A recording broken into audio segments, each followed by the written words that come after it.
If your ears are ringing all the time, most people, including many doctors, will tell you it's just hearing loss, or age, or maybe the leftover effect of loud noise from years ago.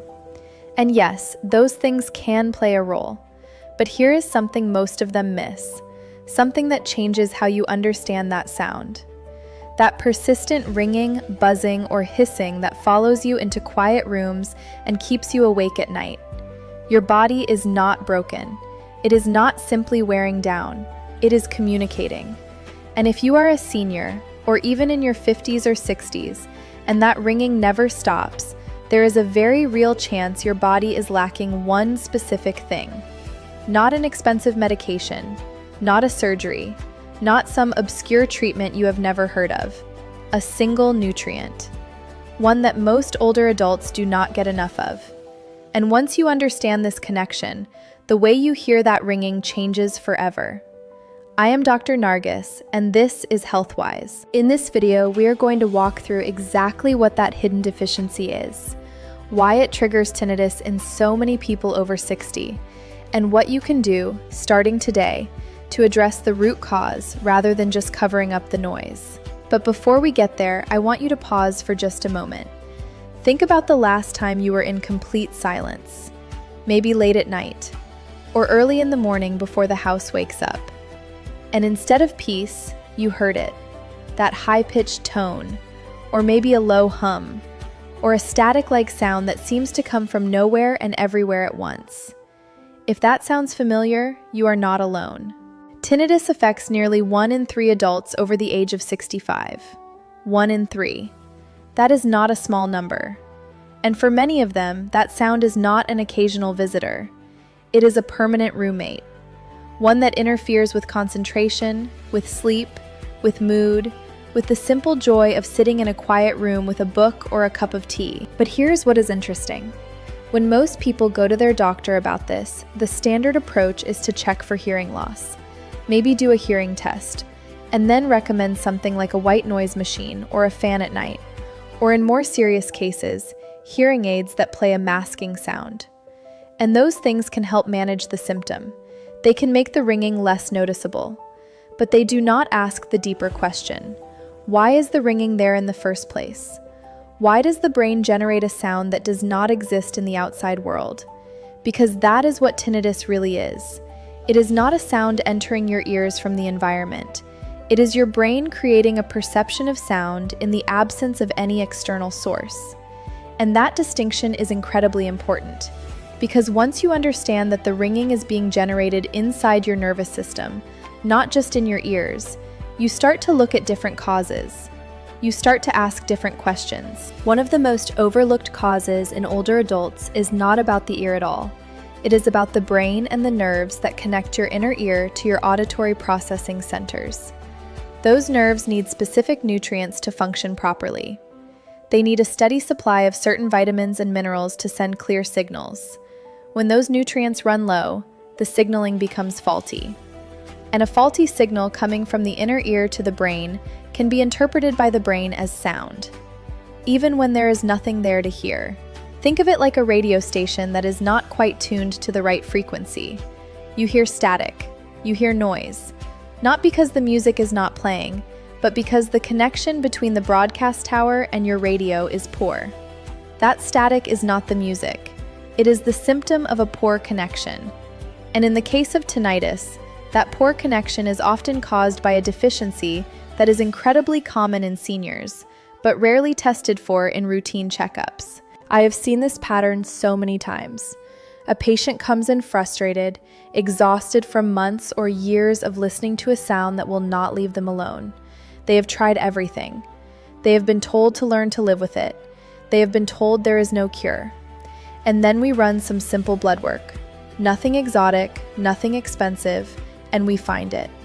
A level so low that it explains everything.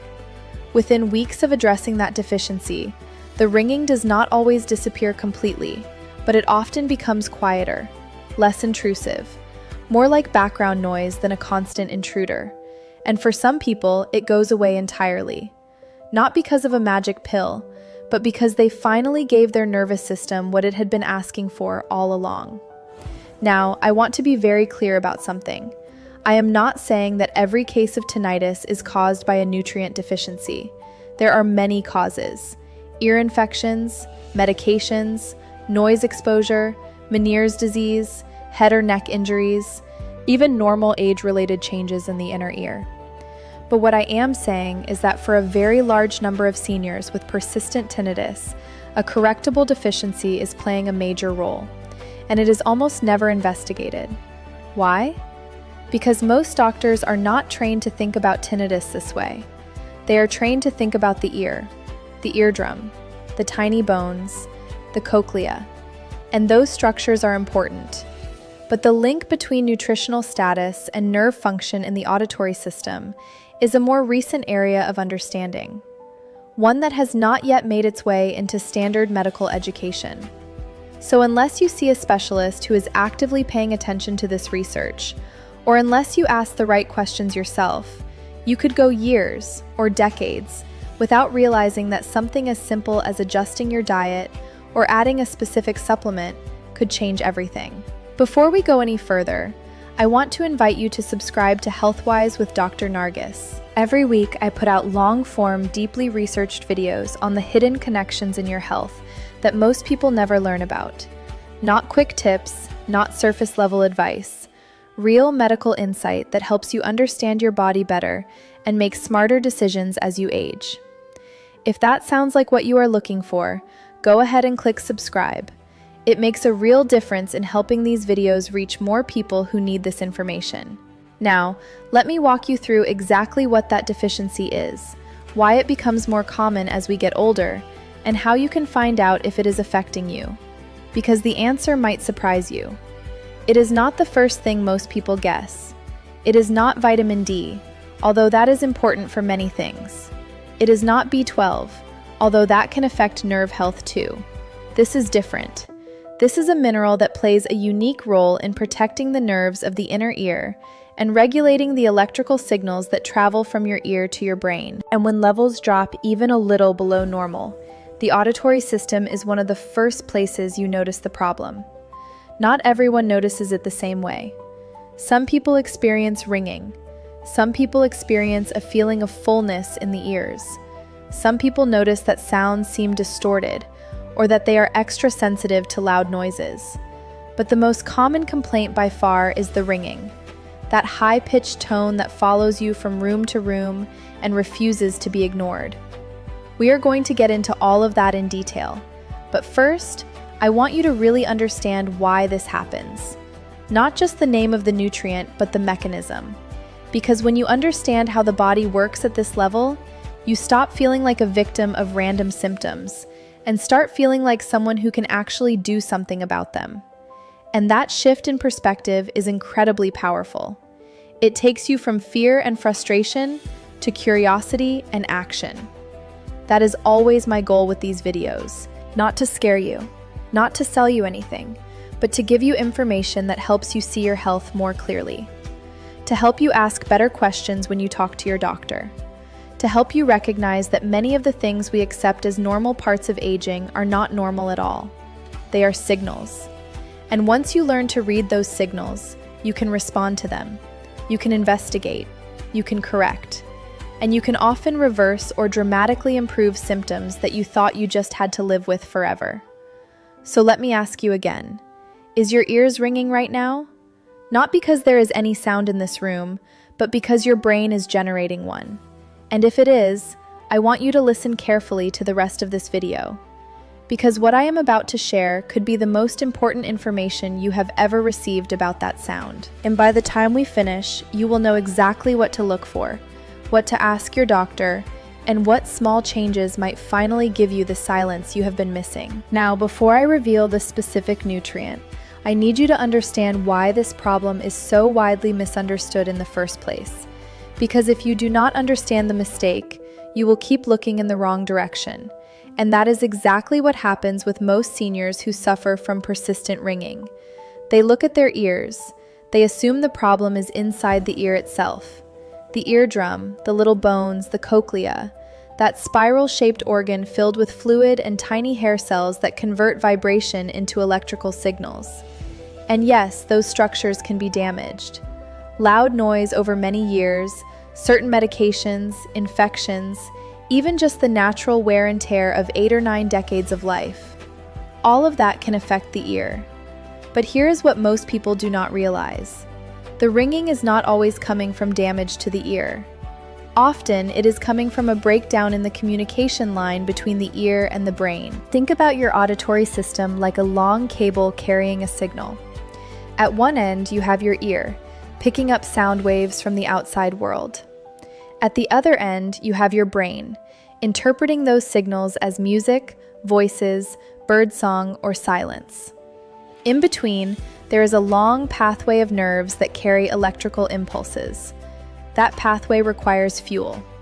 It requires specific nutrients to maintain the insulation around the nerves, to generate the electrical charge that moves the signal along, and to make sure the signal arrives at the brain clean and clear. When those nutrients are missing, the signal gets distorted, it gets noisy, it gets interrupted, and the brain, which is wired to expect a certain pattern of input, starts filling in the gaps. It starts creating sound where there is none. Because silence, to the brain, is actually more disturbing than a faulty signal. The brain would rather generate a phantom ringing than acknowledge that the line has gone quiet. This is the hidden mechanism that almost nobody talks about, and it explains why so many seniors with tinnitus have completely normal hearing tests. Their ears are fine. The eardrum moves, the little bones vibrate, the cochlea responds to sound. But somewhere along the nerve pathway, the signal is breaking down. Not because the nerve is dead or dying, but because it is starved. It is running on empty. And when a nerve runs low on the nutrients it needs to function, it does not just stop working quietly. It becomes irritable.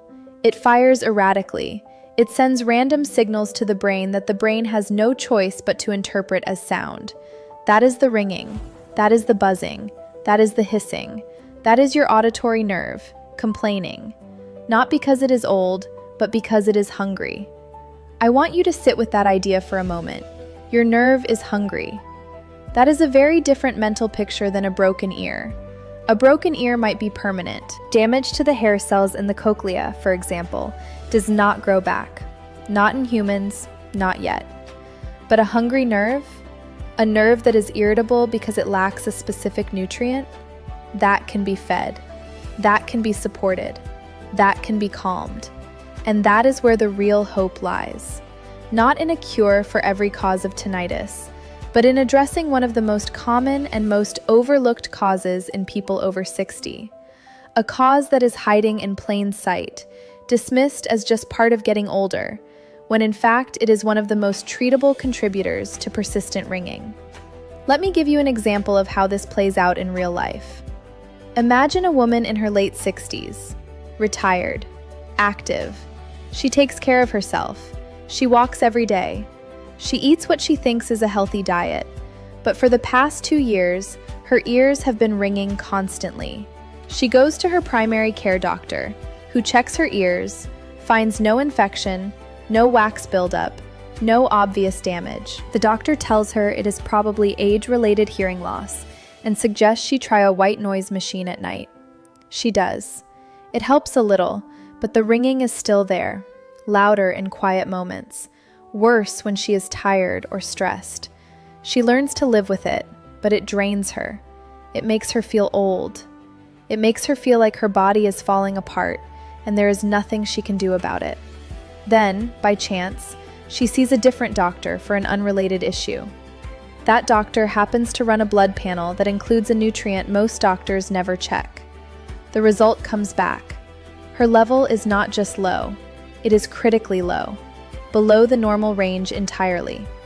The second doctor explains the connection between this nutrient and nerve function and suggests a simple course of action. No expensive treatments, no procedures, just a change in diet and a very specific form of supplementation. Within 3 weeks, the ringing changes. It is still there, but it is softer. Within 2 months, she notices whole hours going by without hearing it at all. Within 6 months, she is sitting in a quiet room, reading a book, and realizes she cannot remember the last time she heard the ringing. It is not completely gone forever. It comes back occasionally if she is very tired, or if she skips her dietary changes for too long. But it is no longer the center of her life. It is no longer the sound that follows her everywhere. She got her quiet back. Not because she fixed a broken ear, but because she fed a hungry nerve. This story is not unusual. I have seen versions of it many times, and every time the patient asks the same question. Why did no one tell me this before? Why did my first doctor not check this? And the answer is not that the first doctor was bad or careless. The answer is that medical training for a long time did not emphasize this connection. The research on nutrient status and auditory nerve function is relatively new. It is still making its way into clinical practice. Most general practitioners are focused on the big things: blood pressure, cholesterol, blood sugar. They are managing chronic diseases like diabetes and heart failure, and those things are important. They save lives. But in the process, a lot of smaller, subtler problems go unaddressed. Problems that do not kill you, but that make your daily life harder. Problems that steal your peace, your sleep, your ability to enjoy quiet moments. And because they are not life-threatening, they are often pushed to the bottom of the list. Or worse, they are normalized. Patients are told, "You are getting older, these things happen," as if aging is a disease rather than a stage of life that we can navigate with wisdom and good information. That is why I created this channel, not to replace your doctor, but to give you the questions to ask, to help you understand which blood tests might actually matter for symptoms like persistent ringing, to help you recognize when a symptom is not just random bad luck, but a signal from your body about something specific that you can address. The ringing in your ears is not your enemy. It is not a punishment. It is not proof that you are falling apart. It is information. It is your nervous system telling you that something in its environment is out of balance. And once you learn to read that information, you can do something about it. Not with fear, not with desperation, but with calm, clear, evidence-based action. So let me ask you directly, have you had your levels of this nutrient checked in the last year? If you have persistent tinnitus and you cannot remember the last time someone ran this specific blood test, chances are very good that it has never been checked. Most standard annual blood panels do not include it. You have to ask for it by name. And that is part of the problem. You cannot fix what you do not measure. You cannot feed what you do not know is hungry. In the next section, I am going to tell you exactly what this nutrient is, why older adults are so vulnerable to deficiency, and how you can find out if low levels are contributing to your own ringing. But before we get there, I want you to take a deep breath. Whatever you have been told about your tinnitus, whatever frustration you have carried, whatever hopelessness you have felt, set it down for a moment. Because the information you are about to receive changes the game. It does not promise a miracle, but it promises a path that most people never know exists. And that alone is worth walking. Let me introduce you to someone. I will call her Margaret. Margaret is 72 years old. She lives alone in a small house she has owned for over 30 years. Her children live in other states, and she talks to them every Sunday on the phone. She gardens when her knees allow it. She reads mystery novels. She makes soup from scratch. And for the last 4 years, she has not had a single night of truly quiet sleep. Not because her body kept her awake, not because of pain or worry, because of the sound. A high-pitched tone, like an old television set that has been left on in an empty room. It started gradually, a faint hiss she noticed only when everything else was silent. But over time, it grew louder, more insistent, until it became the background track to every moment of her life. Eating breakfast? The ringing was there. Watering her tomato plants? The ringing was there. Trying to fall asleep? The ringing was there, louder than ever, because the world around her had finally gone quiet. Margaret went to her doctor. He looked in her ears. He said everything looked normal. He asked about her medications. She was taking a low-dose blood pressure pill and a statin for cholesterol. Nothing unusual. He told her that some medications can cause tinnitus, but hers were not the usual culprits. He suggested she might have some age-related hearing loss, even though she felt she could hear conversations just fine. He recommended a white noise machine. She bought one. It helped a little. The rushing sound of the fan or the gentle patter of rain made the ringing less noticeable, especially at night. But it was still there, always there, like a neighbor who never leaves and never stops talking. Margaret tried other things. She cut back on caffeine because someone online said that might help. She tried meditation, hoping that if she could relax more deeply, the sound would fade. She even bought a bottle of expensive herbal drops from a website that promised to eliminate tinnitus naturally. Nothing worked. The drops did nothing. The meditation made her more aware of the sound, not less, and cutting caffeine just made her feel tired in the mornings. After 2 years of trying and failing, Margaret did what most people eventually do. She gave up. She decided this was just her life now. She stopped talking about the ringing. She stopped looking for answers. She learned to live with it, the way you learn to live with a bad knee or a stiff shoulder. It was not ideal, but what choice did she have? Then, something unexpected happened. Margaret went to see a new doctor because her old one had retired. This new doctor, a younger woman who specialized in geriatric medicine, asked a lot of questions. She did not just look in Margaret's ears and move on. She asked about Margaret's energy levels, her digestion, her mood, her sleep. And then she asked about her diet. Not in a judgmental way, just curious. Margaret said she ate pretty well. Oatmeal for breakfast, a sandwich for lunch, some kind of meat and vegetables for dinner. The doctor nodded and asked if Margaret ever felt tingling in her hands or feet. Margaret thought about it. Actually, yes. Sometimes at night, her feet felt strange. Not numb exactly, but tingly, like they were half asleep. She had never mentioned it because it did not seem important. The doctor made a note. Then she asked if Margaret had ever had her magnesium levels checked. Margaret said no. She had never even heard of that being tested.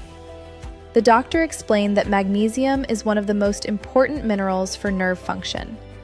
It helps regulate the electrical activity of nerve cells. It protects nerves from becoming overexcited.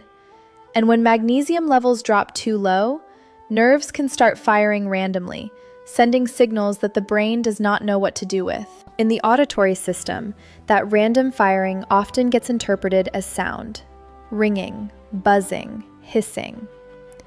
The doctor also explained that older adults are at high risk for magnesium deficiency for several reasons. First, magnesium absorption from food decreases with age. The gut becomes less efficient at pulling minerals out of what you eat. Second, many common medications, including diuretics for blood pressure and proton pump inhibitors for acid reflux, can lower magnesium levels over time. Third, the standard American diet is often low in magnesium-rich foods like leafy greens, nuts, seeds, and whole grains. Most people eat plenty of refined grains and processed foods, but those are stripped of their natural magnesium content. The doctor ordered a simple blood test, not the standard magnesium test that measures total serum magnesium, which can be normal even when magnesium stores in the body are low. She ordered a more sensitive test called a red blood cell magnesium test, which gives a better picture of long-term magnesium status. A few days later, the results came back. Margaret's magnesium level was well below the optimal range, not dangerously low. Not low enough to cause seizures or heart arrhythmias, but low enough that her nerves were irritable. Low enough to explain the ringing, the tingling in her feet, and even some of the muscle cramps she had been having in her calves at night. Low enough to be fixable. The doctor did not prescribe a high-dose magnesium supplement right away. She explained that more is not always better, and that certain forms of magnesium are absorbed more effectively than others. She recommended starting with a moderate dose of magnesium glycinate, which is gentle on the stomach and well absorbed. She also gave Margaret a list of magnesium-rich foods to eat more often. Dark leafy greens like spinach and kale, pumpkin seeds, almonds, black beans, avocado. She told Margaret to avoid magnesium oxide, which is poorly absorbed and mostly just causes loose stools. She said to be patient. It could take several weeks or even a few months for the nerves to calm down completely. Margaret followed the advice. She started taking the supplement every evening. She added a handful of almonds to her afternoon snack. She started making salads with spinach instead of iceberg lettuce. She cooked black beans into her soups. And she waited. For the first 2 weeks, nothing changed. The ringing was still there, loud as ever. She almost gave up. But she remembered what the doctor said about patience, so she kept going. In the 3rd week, she noticed something strange. One afternoon, she was sitting in her living room reading a book, and she realized she had not heard the ringing for almost an hour. She stopped reading. She listened. It was still there, very faint in the background, but for that hour, her brain had been able to ignore it. That had never happened before. Over the next few months, the ringing continued to improve. It did not disappear completely. On days when she was very tired or stressed, it would come back louder.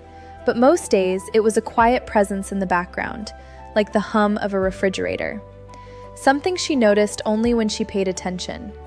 Margaret got her nights back. She stopped using the white noise machine. She could fall asleep in actual silence, or what passed for silence now. Not the complete absence of sound, but the absence of that relentless, demanding tone that had dominated her life for 4 years. Margaret's story is not unique. I have seen this pattern over and over again in my own practice and in the medical literature. Magnesium deficiency is extraordinarily common in older adults. Some studies suggest that nearly half of all seniors do not get enough magnesium from their diets. And yet, routine magnesium testing is rare. Most doctors never think to check it. Most patients never think to ask. And so millions of people continue to suffer from symptoms like tinnitus, muscle cramps, fatigue, and poor sleep, never realizing that the solution is as simple as addressing a mineral deficiency. Now, I want to be very careful here. I am not saying that every case of tinnitus is caused by low magnesium. Tinnitus has many causes, but I am saying that magnesium deficiency is one of the most overlooked and treatable causes, especially in people over 60. And because it is so easy to test for and so safe to address, it should be on every senior's radar. If your ears are ringing and you have never had your magnesium levels checked, you owe it to yourself to have that conversation with your doctor. In the next section, I am going to walk you through exactly what happens in your body when magnesium runs low, why the ears are so sensitive to this deficiency, and how you can optimize your levels without risking side effects. Because understanding the mechanism is what turns a random symptom into actionable knowledge. And actionable knowledge is the foundation of real, lasting health. So now we arrive at the heart of the matter, the hidden mechanism that connects a simple mineral to that persistent sound in your ears. And to understand it, we need to talk about how nerves work. Not in a way that requires a medical degree, but in a way that helps you see inside your own body. Every nerve in your body communicates using electricity. Tiny electrical impulses travel along the length of the nerve, carrying information from one place to another. From your ear to your brain. From your brain to your muscles. From your skin to your spinal cord. That electrical signal is not magic. It is chemistry. It is the movement of charged particles, minerals like sodium, potassium, calcium, and magnesium, in and out of the nerve cell. And just like any electrical system, it needs the right conditions to function properly. Too much or too little of any one mineral, and the signal becomes distorted, noisy, unreliable. Magnesium plays a very specific role in this system. Think of it as the gatekeeper, the stabilizer, the calming influence. Every time a nerve fires, calcium rushes into the cell. That calcium is what triggers the electrical impulse. It is the accelerator pedal. But after the nerve fires, it needs to reset. It needs to push that calcium back out and prepare for the next signal. Magnesium is what allows that reset to happen. Magnesium blocks the calcium channel. It says, stop, enough. It prevents the nerve from becoming overexcited and firing again too quickly. Without enough magnesium, the nerve cannot reset properly. calcium builds up inside the cell, and a nerve that is full of calcium becomes hyperexcitable. It fires when it should not. It fires randomly. It fires in the absence of any real stimulus. That is the mechanism. That is why low magnesium leads to ringing in the ears. The auditory nerve, which is normally quiet when there is no sound, starts firing spontaneously, and your brain, which is wired to interpret any signal from the auditory nerve as sound, has no choice but to hear it. This is not theory. This is well-established neurophysiology. Magnesium is nature's calcium blocker. It is the brake pedal on your nervous system, and when magnesium runs low, the brakes fail. The nerve becomes stuck in an excited state. That is why low magnesium is associated with so many conditions involving nerve hyperexcitability. Muscle cramps, where nerves overfire and cause muscles to contract uncontrollably. Migraines, where nerves in the brain become hyperexcitable and trigger pain pathways. Anxiety, where the nervous system stays in a heightened state of arousal. And tinnitus, where the auditory nerve generates phantom sound. All of these conditions have been linked to low magnesium levels. All of them improve in many people when magnesium status is restored, and all of them become more common with age, precisely when magnesium levels tend to drop. Now here is where the story gets even more interesting for seniors. Your ability to absorb magnesium changes as you get older. In a healthy young adult, the gut absorbs about 40 to 50% of the magnesium you eat. But after age 60, that absorption rate can drop significantly. Partly because the gut becomes less efficient, partly because older adults often take medications that interfere with magnesium absorption. Proton pump inhibitors for acid reflux, for example, are some of the worst offenders. They reduce stomach acid, which is needed to release magnesium from food. Diuretics for high blood pressure increase magnesium excretion through the urine. Even some antibiotics and diabetes medications can lower magnesium levels over time. So you have a double problem.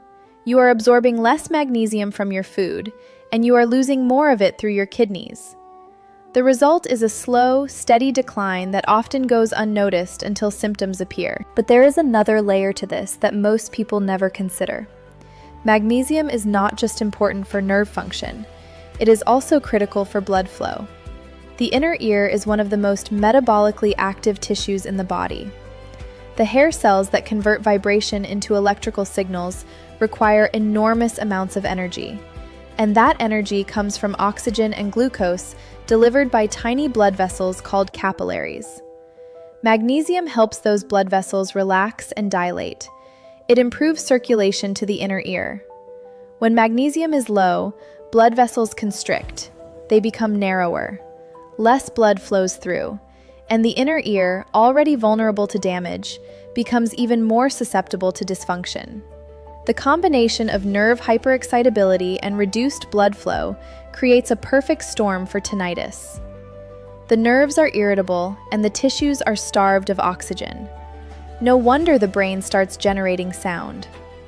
I want you to pause and appreciate what this means. Your body has multiple systems working together to keep your hearing sharp and your ears quiet.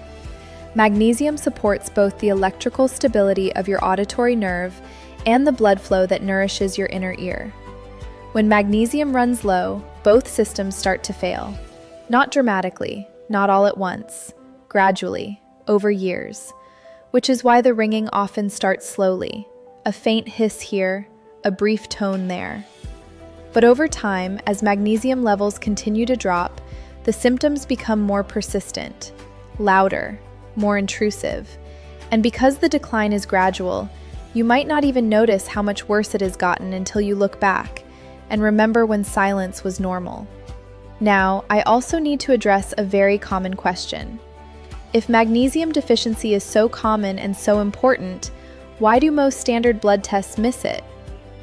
The answer lies in where magnesium lives in your body. Only about 1% of your body's magnesium is found in your blood. The rest is stored in your bones, your muscles, and your soft tissues. Your body works very hard to keep blood magnesium levels within a narrow range, even if your total body stores are low. It will pull magnesium from bones and tissues to keep the blood level normal. So a standard serum magnesium test can come back perfectly normal, even when your tissues are significantly depleted. That is why I mentioned Margaret's doctor ordered a red blood cell magnesium test, which measures magnesium inside the cells where it actually matters. That test gives a much more accurate picture of your true magnesium status, but most doctors do not order it routinely. Most patients do not know to ask for it, and so the deficiency hides in plain sight, causing symptoms while lab reports say everything is fine. There is another reason magnesium deficiency is underdiagnosed. The symptoms are non-specific. Ringing in the ears, muscle twitching, fatigue, trouble sleeping, mood changes. These symptoms can be caused by dozens of different conditions, and when a doctor sees an older patient with these complaints, the first assumption is often age or stress or a sleep disorder, not a mineral deficiency. That is not because doctors are careless. It is because the medical system is built to look for diseases, not imbalances. Diseases have clear names and treatment protocols. Imbalances exist in a gray area. They are not always taught in medical school. They are not always tested for, and they are often dismissed as alternative or holistic concerns rather than legitimate medical issues. But the science is clear. Magnesium status matters, and for many seniors with persistent tinnitus, it matters a great deal. Let me give you a specific example of how this mechanism plays out in numbers. One study published in a major medical journal looked at older adults with tinnitus and measured their magnesium levels. The researchers found that those with the lowest magnesium levels had the loudest and most bothersome tinnitus. They also found that when magnesium levels were corrected, tinnitus severity decreased significantly in a large percentage of participants. Another study looked at the protective role of magnesium against noise-induced hearing loss. Workers in noisy environments who took magnesium supplements had less hearing damage and less tinnitus than those who did not. The magnesium protected their auditory nerves from the overexcitation caused by loud sound. The mechanism is the same in both cases. Magnesium stabilizes the nerve.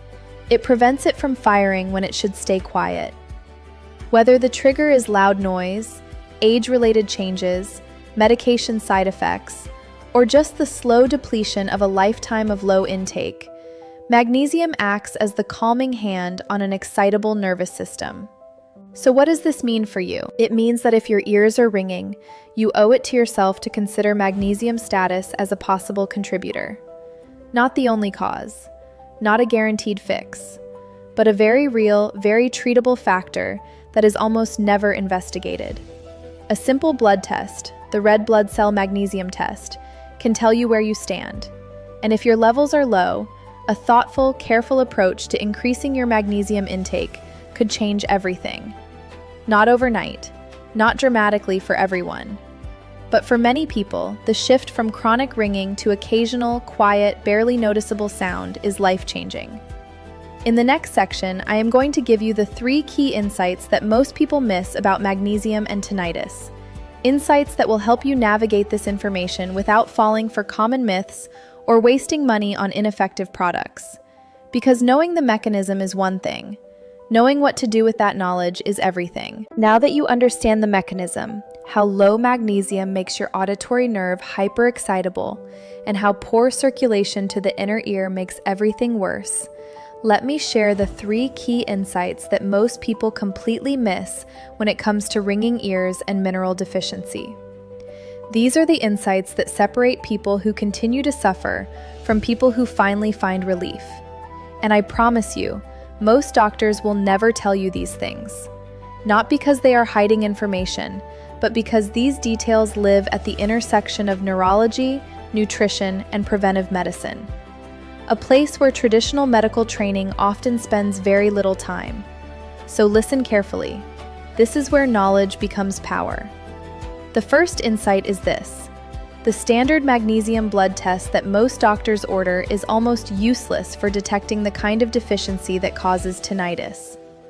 I mentioned this briefly before, but I want to expand on it because it is so important. The typical serum magnesium test measures only the magnesium floating freely in your bloodstream. And as I said, your body works very hard to keep that number stable, even when your tissues are starving for magnesium. It will pull magnesium from your bones and muscles if it has to, just to keep your blood level from dropping too low. That means you can have significant tissue depletion, the kind that causes nerve hyperexcitability, muscle cramps, fatigue, and yes, tinnitus, while your serum magnesium test comes back looking completely normal. I have seen this happen countless times. A patient comes in with all the classic symptoms of low magnesium. Their doctor runs a standard blood panel. Everything looks fine. The patient is told there is nothing wrong, and they walk away feeling dismissed, confused, and no closer to an answer. The test you actually need is called an RBC magnesium test. RBC stands for red blood cell. This test measures the magnesium concentration inside your red blood cells, which correlates much more closely with magnesium levels in your tissues, including your nerves and muscles. It gives you a real picture of your magnesium status, not just the temporary snapshot that your body is trying to protect. Many functional medicine doctors and integrative health specialists use this test routinely, but most conventional primary care doctors do not. They may not even know it exists, or they may consider it unnecessary because they trust the serum test. So here is what you need to do. If you have persistent tinnitus and you suspect magnesium could be involved, ask your doctor specifically for an RBC magnesium test, not a serum magnesium test, not a basic metabolic panel, the RBC magnesium test. If your doctor is not familiar with it, you can ask for a referral to a specialist who is, or you can look for a direct-to-consumer lab in your state that offers the test without a doctor's order. Knowing your true magnesium status is the first step. Without that information, you are guessing, and guessing rarely leads to lasting solutions. The second insight is that not all magnesium supplements are created equal. In fact, some forms of magnesium are so poorly absorbed that they are almost useless for raising tissue levels, and they often cause unpleasant digestive side effects that make people give up before they ever see any benefit. The most common form found in drugstores and supermarkets is magnesium oxide. It is cheap to manufacture, which is why it is so widely available. But your body absorbs only about 4% of the magnesium in magnesium oxide. 4%. The rest passes through your digestive system, often causing loose stools or diarrhea, without actually delivering much magnesium to your tissues. I cannot tell you how many people have told me they tried magnesium and it did nothing, only to find out they were taking magnesium oxide. They were swallowing pills every day, dealing with uncomfortable side effects and getting almost no benefit. No wonder they gave up. The forms of magnesium that are best absorbed and most effective for nerve-related conditions like tinnitus are magnesium glycinate, magnesium citrate, and magnesium malate. Magnesium glycinate is my personal favorite for this purpose. The glycinate part is an amino acid that helps carry magnesium into your cells, and it is very gentle on the stomach. Most people tolerate it well, even at higher doses. Magnesium citrate is also well absorbed, though it can have a mild laxative effect in some people. Magnesium malate is another good option, particularly if you also struggle with fatigue or muscle pain. What matters is that you choose a form that your body can actually use. And you start with a lower dose, gradually increasing it over several weeks to see how your system responds. Most adults need somewhere between 300 and 400 milligrams of elemental magnesium per day, but that number can vary based on your diet, your medications, and your individual health status. Your doctor or a qualified nutrition professional can help you find the right dose for your situation. The third insight is perhaps the most overlooked of all. Magnesium works better when it is paired with other nutrients. It does not function in isolation. Your body uses magnesium in concert with B vitamins, particularly vitamin B6, and with zinc and vitamin D. These nutrients support each other. They help with absorption, transport, and cellular utilization. If you are low in B6, for example, your cells have a harder time taking up magnesium, even when it is available. If you are low in vitamin D, your intestines cannot absorb magnesium efficiently from your food or your supplements. So addressing magnesium deficiency often means looking at the bigger picture of your nutritional status. That is why I recommend, if you are able, getting a comprehensive nutrient panel rather than just testing magnesium alone. Find out where you stand with B12, B6, vitamin D, zinc, and ferritin, which is a marker of iron stores. All of these nutrients play roles in nerve health and auditory function, and deficiencies in any of them can contribute to the same kind of nerve hyperexcitability and circulatory problems that we have been discussing. Let me give you an example of how this plays out. A patient of mine, a man in his late 60s, came to me with severe tinnitus that had been getting worse for 5 years. His RBC magnesium came back low, so we started him on magnesium glycinate. After 2 months, he felt a little better, but the ringing was still quite noticeable. We ran a broader nutrient panel and discovered he was also very low in vitamin B6 and zinc. We added those in. Within another 6 weeks, the ringing dropped dramatically. He told me it was the first time in years he could sit in his living room in the evening without wanting to turn on the television just to drown out the sound. The magnesium was essential. But the magnesium alone was not enough. It needed its partners. And once we brought all of those nutrients up to optimal levels, his nervous system finally had what it needed to calm down. Now, I also need to address something that often confuses people. You will hear conflicting advice about magnesium and tinnitus online. Some sources will tell you that magnesium is a miracle cure. It is not. No single nutrient is a miracle cure for anything. Other sources will tell you that magnesium does nothing for tinnitus. That is also not true. The reality is that magnesium deficiency is one cause of tinnitus among many. For people whose tinnitus is primarily driven by low magnesium, correcting that deficiency can make a profound difference. For people whose tinnitus is caused by something else, like noise-induced hearing loss with permanent damage to the hair cells in the cochlea, or Meniere's disease, or a vascular tumor called an acoustic neuroma, magnesium may help a little or may not help at all. The key is to investigate, to test, to find out what is actually happening in your body rather than guessing or assuming. That is what preventive medicine looks like, not throwing supplements at every problem, but methodically identifying the root cause and addressing it with precision. I also want to say something about time and patience. If you have had low magnesium for years, your body's tissues are depleted. Your nerves have been irritable for a long time. Restoring your magnesium levels and calming that hyperexcitability does not happen overnight. It takes weeks, sometimes months, of consistent, adequate intake before you notice a real difference. Many people give up after a week or two because they do not feel an immediate change. But the biology does not work that way. Your cells need time to rebuild their magnesium stores. Your nerves need time to stabilize. Your brain needs time to learn that the phantom sound is no longer necessary. Give yourself at least 8 to 12 weeks of consistent, high-quality magnesium intake before you decide whether it is helping you. And keep a simple journal. Rate your tinnitus on a scale of 1 to 10 each day. Note any changes in sleep, muscle cramps, or anxiety. You may notice improvements in those areas before the ringing itself changes. Those are signs that the magnesium is working, even if the ringing is still present. And as your overall nervous system calms down, the ringing often follows. So to summarize these 3 insights, number 1, you cannot trust a standard serum magnesium test. Ask for an RBC magnesium test to get the real picture. Number 2, not all magnesium supplements work the same way.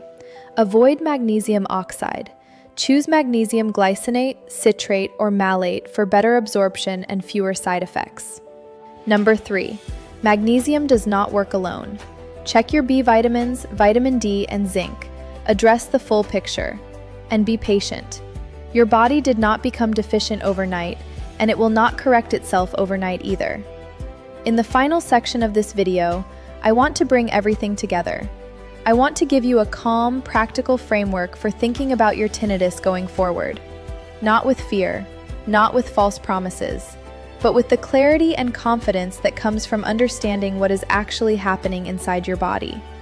Because that understanding is the foundation of every good health decision you will ever make. So here we are at the end of this long conversation about ringing ears, magnesium, and the quiet signals your body has been sending you.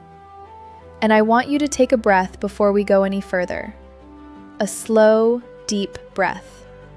Because the most important thing I can leave you with is not another fact, or another study, or another recommendation. It is a shift in perspective. A new way of hearing that sound that has been following you around. Not as an enemy, not as proof that you are falling apart, but as information. As a message from your nervous system that something is out of balance and needs your attention. That is not a weakness.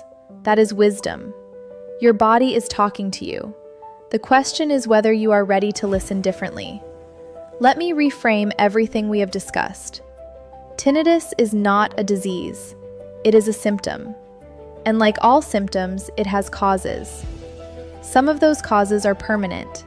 Damage from loud noise over a lifetime, for example, does not reverse. Scar tissue in the inner ear does not regenerate.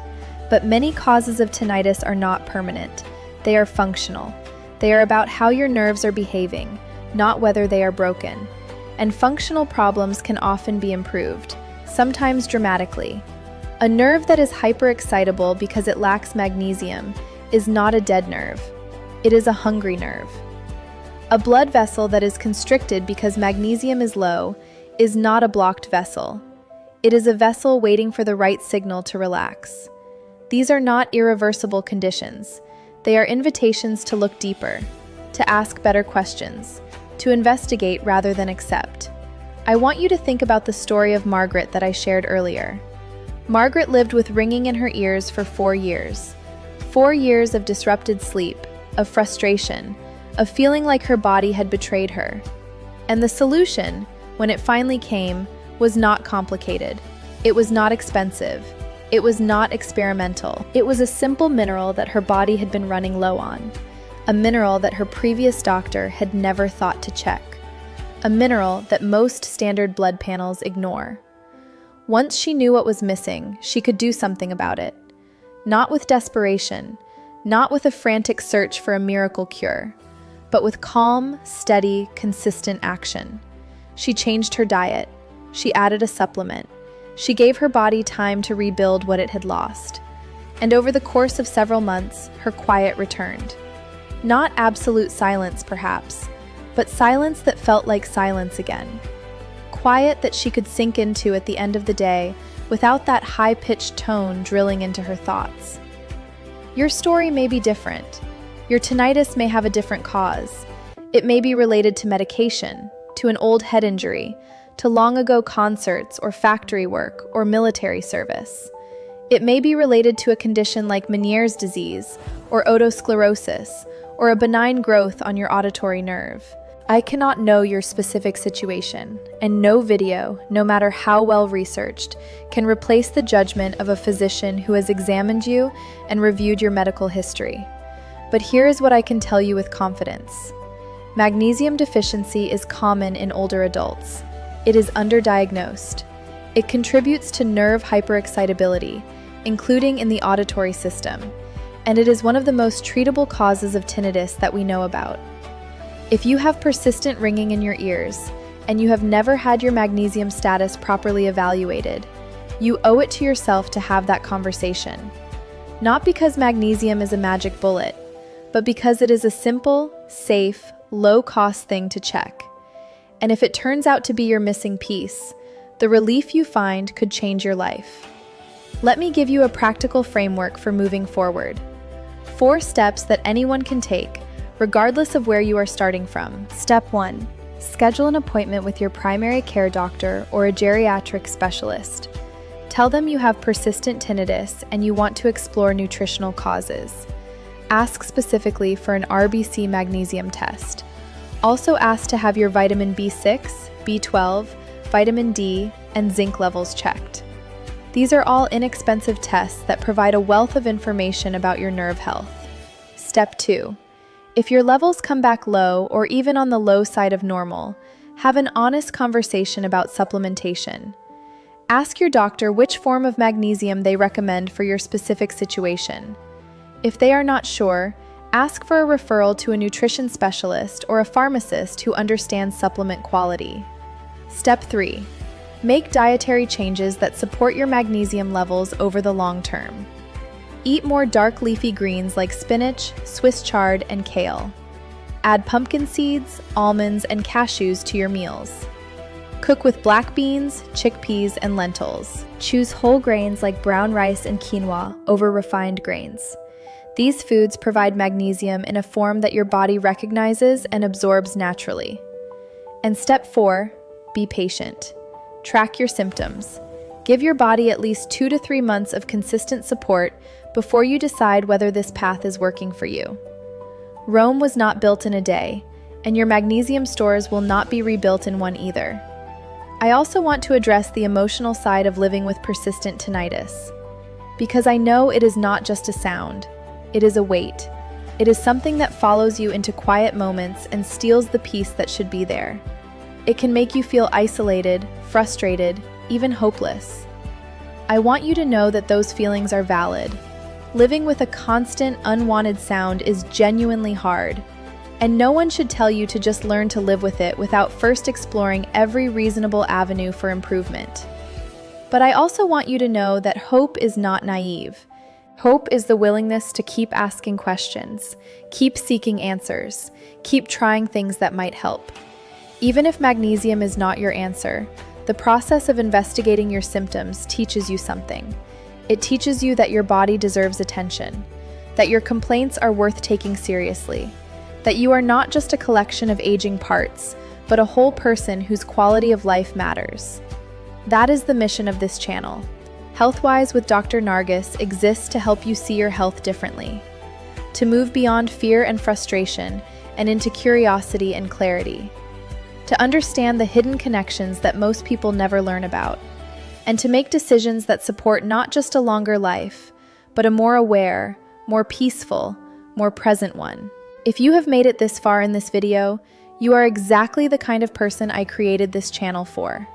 Someone who wants more than quick tips and surface-level advice. Someone who is willing to sit with complexity and think deeply about what their body is telling them.